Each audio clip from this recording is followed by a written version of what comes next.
Christian investors pushing for a shakeup. It's a whole new generation of activists. The question is, how do management teams and boards of successful companies deal with this new phenomena? It is a case study on who holds the keys in corporate America. We need a case study on the strategy in reacting to shareholder activism. William George teaches management practice at Harvard Business School. Shock, he actually ran a company, former CEO of Medtronic.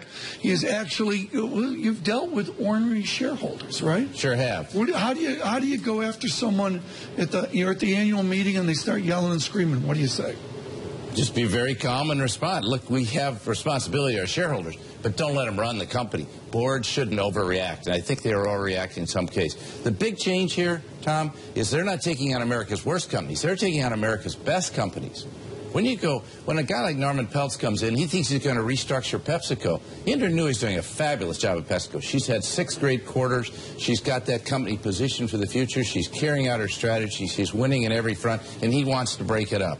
I mean, this just doesn't make any sense to me that somehow he thinks he knows more how to run PepsiCo than Indra Nooyi. And her board, by the way, has got some very sophisticated CEOs on it. So what value does a Nelson Peltz add then when he comes in?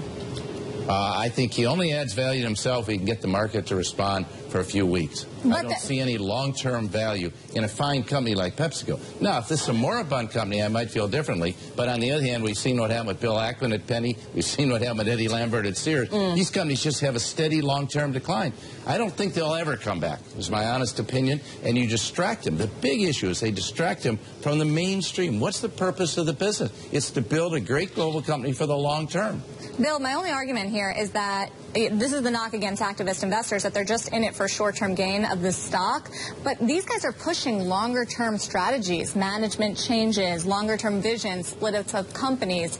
That would argue against what you're saying. Well, they may be pushing it, but I don't think they really, a lot of time, know what they're... Look, they came into Medtronic when our non-cardiovascular businesses today make up half of the company. In those days, they made up less than 10%. And they said, why don't you break them up? Look, these were a clear, thought-out strategy. Take the cash flow from the mainstream businesses and fund the growth businesses. And that's how we could fund an 18% growth for over 20 years running. So you have to have strategies like that, and these companies do. What is the distinction between short-termism and strategic thinking? What timeline should corporate officers, activists, and the rest, what timeline should they be working? Great question. Sam Palmisano at IBM would say 10 years. It takes 10 years to get it done.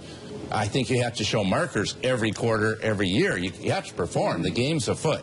Judd Gregg with us as well, the former senator from New Hampshire. You represent a huge part of the banking business and securities business now, right? Right. You're not with a cigar in the Willard Hotel?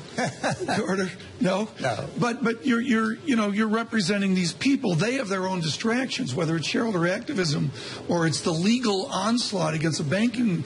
Are they distracted by all that legal action? Yes, no question about it. You have in Dodd-Frank, you've had a new regulation coming out every 2.8 days. You've had 15 million words of new regulation. If it were the War and Peace, you'd have 28 copies, and they're only 39% of the way through Dodd-Frank. Now, a lot of changes were needed, and I think the financial industry and the capital markets industry has addressed much of that. The capital is way up in our banking system. They have the living wills. They have gone through, they're moving derivatives into the open on the swaps markets, and you have a big movement to try to address some of the issues which got us into problems. But as a very practical matter, you ask, is the industry distracted?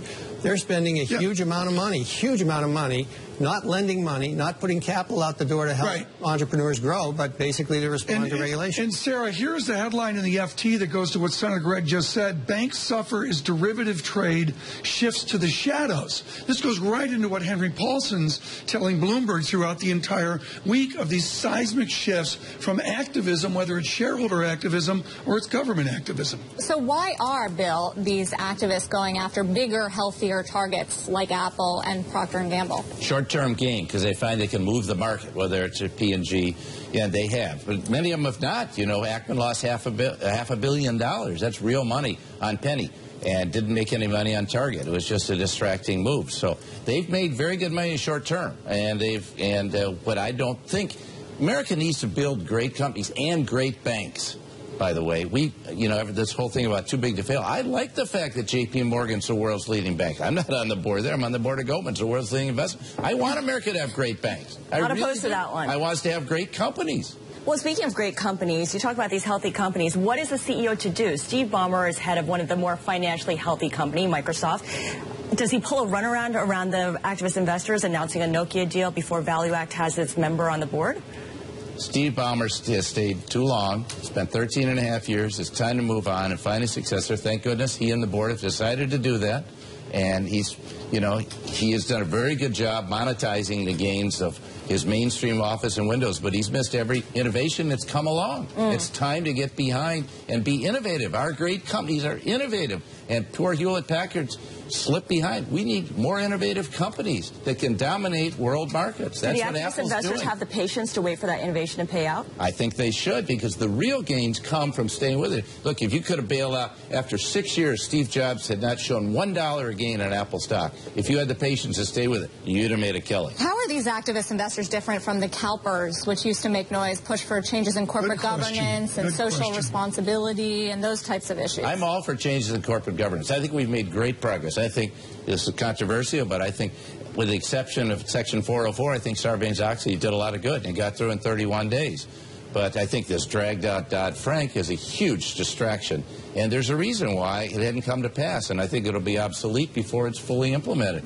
And I think the key is Fed supervision of these big banks. They're doing a good job, by the way. Why do I think in a year you and I are going to be sitting here talking about shareholder activism in Verizon?